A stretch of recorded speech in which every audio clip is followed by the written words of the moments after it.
And their role is to give support, subject-based timetabling and publicity support to the student organizers and mentors as well.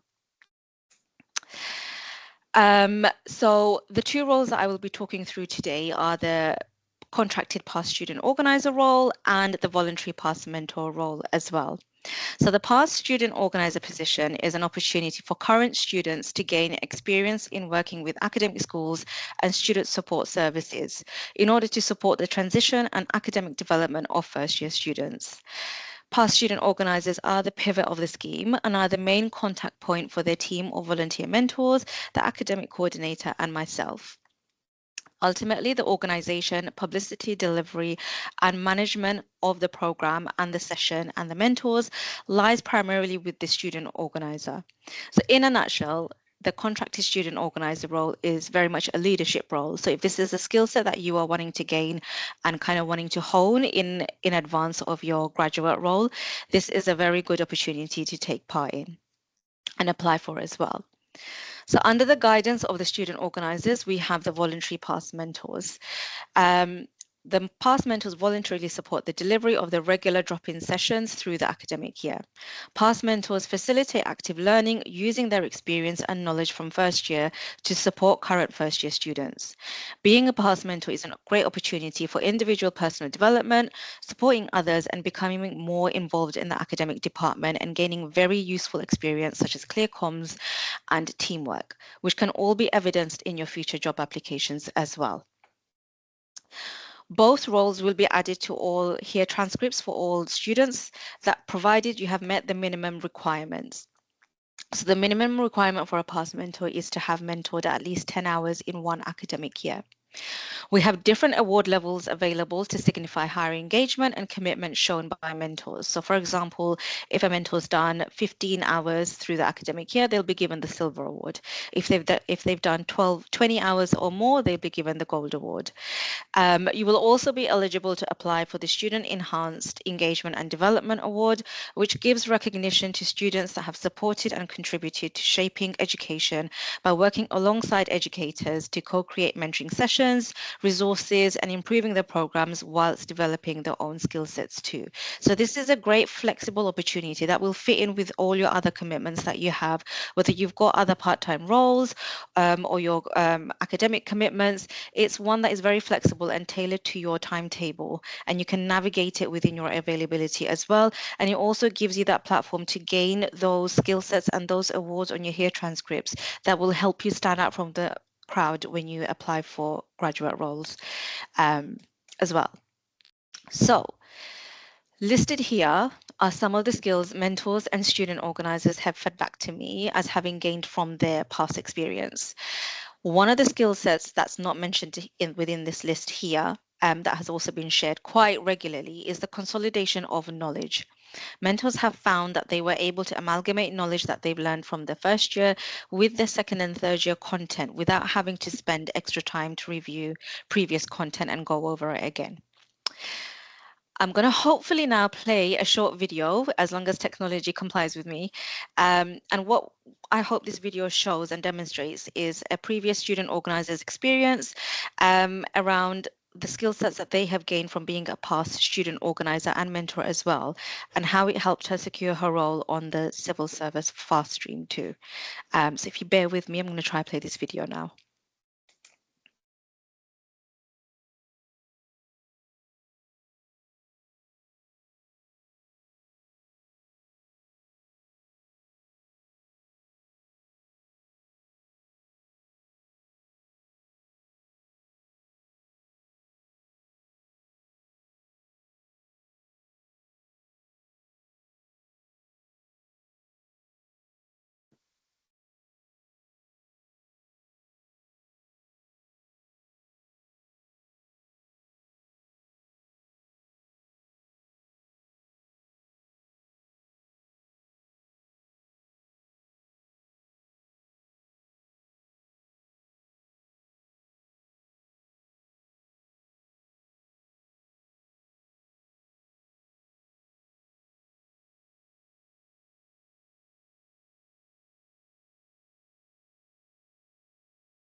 Thank you for that. It doesn't seem to be coming through for us at the moment. I don't know if that's Oh, is if it it's not? all. No, it's not. It's not coming through.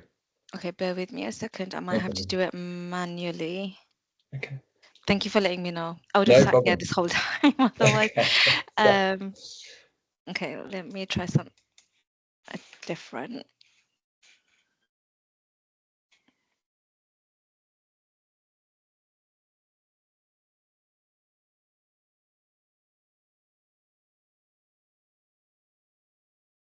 Okay, I'm going to try and share a different screen.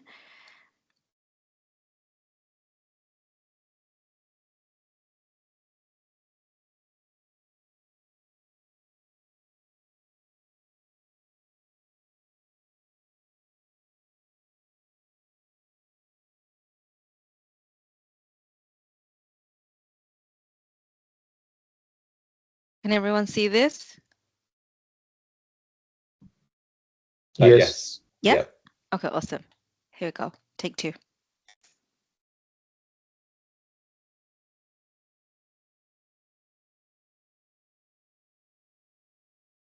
I think we're just having a sound issue there. I can see the speaker speaking, but it's not coming through. Okay. It's I mean, we could always we're going to send a follow up links and follow up emails to all the students Mm-hmm. who have attended. So please feel free to drop it through to me on email. I can share it with our other links if you Okay. like. Okay, that's fine. We can do it that way. I will go revert back Yeah. to the presentation. Stop sharing this.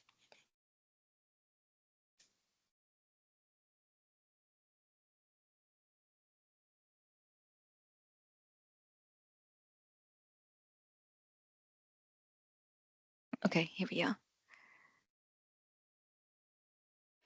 Okay, so hopefully once we've shared the presentation with you, you'll have a chance to look through the video and hear from a student who was part of the program and how it supported them as well with their future career goals. But moving forward on from there, so the burning question is, of course, what are we looking for? So successful applicants for both roles will need to be self-motivated and have a passion for their subject and supporting others.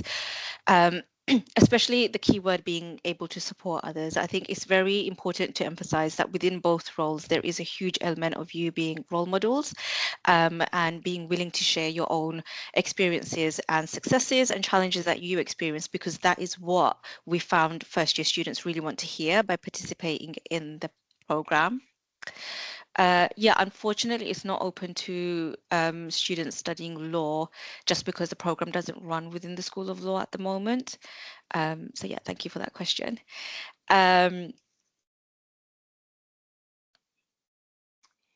I will pick up questions towards the end, just so I don't lose flow of information here. So successful applicants for both roles will need to be self-motivated and have a passion for this subject and supporting others.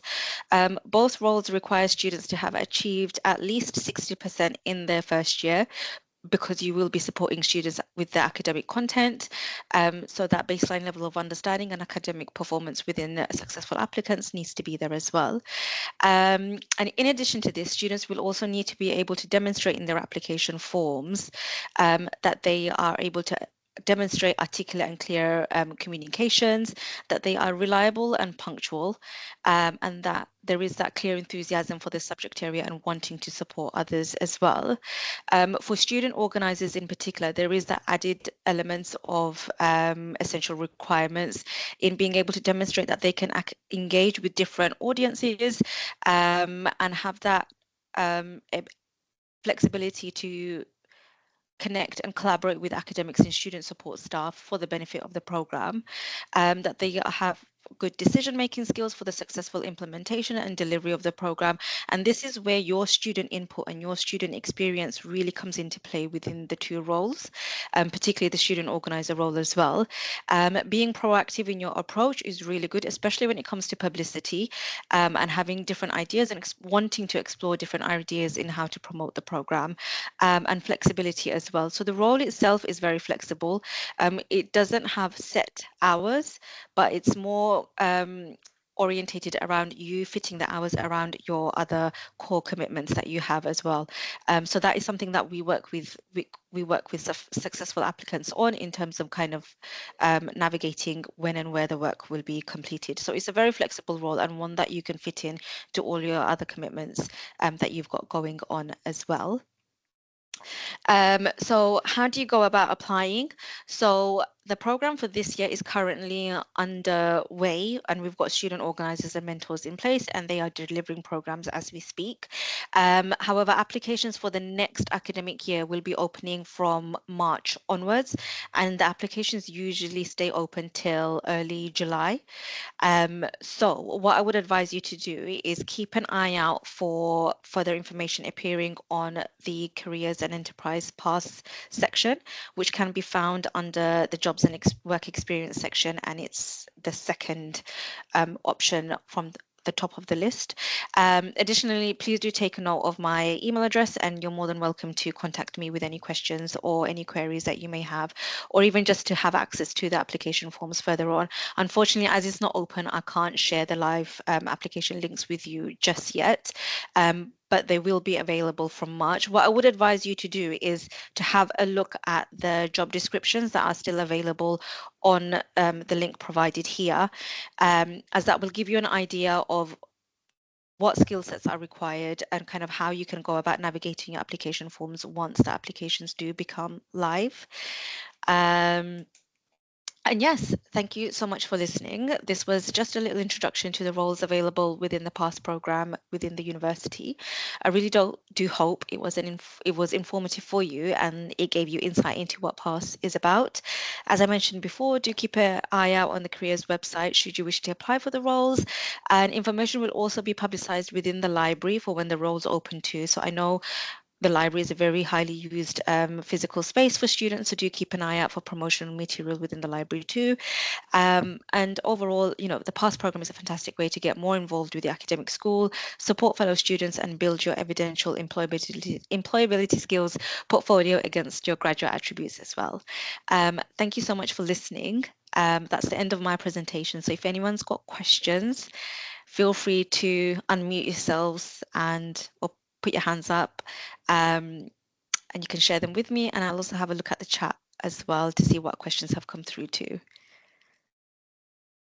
Thank you so much for that. It was a really, really insightful session. Thank you very much. It does look like we've got a couple of questions in the chat. I think we've clarified the first one around law students. They can't apply at the moment. Is that correct? Yeah, so unfortunately, the program doesn't run in law at the moment. So for that reason, we won't be considering students from the school.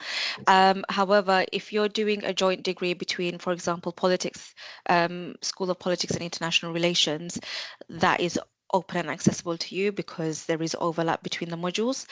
So it depends on what your specific degree is.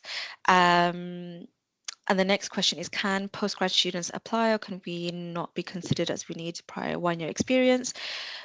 So if you are a postgrad who has studied at Queen Mary University within the same school, you are welcome to apply. However, if you are just a postgrad and your experience of QM is just as a postgraduate, unfortunately, no.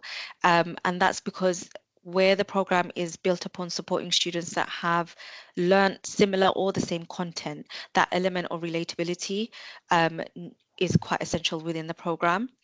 So unfortunately, no is the answer. And lastly, if you're in the end of year 3, can you apply? So since you will no longer be a student at the university, unfortunately, no, you won't be applied to the program. So it's just open to current students, current undergraduate students within participating schools. So ultimately, all schools other than medicine and law at the moment. Fantastic. Thank you very much for answering those questions. Does any other students in attendance have any questions they'd like to ask? Feel free to pop them in the chat or please come off mute, whichever you prefer.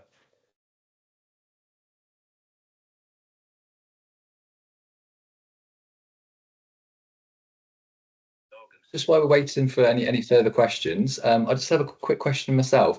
Did how many sorry if I missed this in the presentation. In terms of an intake, how many do you usually how many students do you take each cycle? Mhm. So for student organizers, it's one role per school. So that is quite competitive, and that is the paid contracted role for which we kind of sift through the applications, and we hold interviews for that role. For the past mentor role, we have about 70 students across the schools. So where that's a voluntary role, there's more flexibility in the number of students that come in. So this year we have about 70 students in the past mentor role. But again, there is an application process within that where we look through um, the grades that were achieved within the first year and the answers that were given on the application form to the specific questions that come under the application form as well. Fantastic. Thank you for clarifying that. Excellent. Was there any more questions? Anyone would like to come off mute, or feel free again to pop in the chat.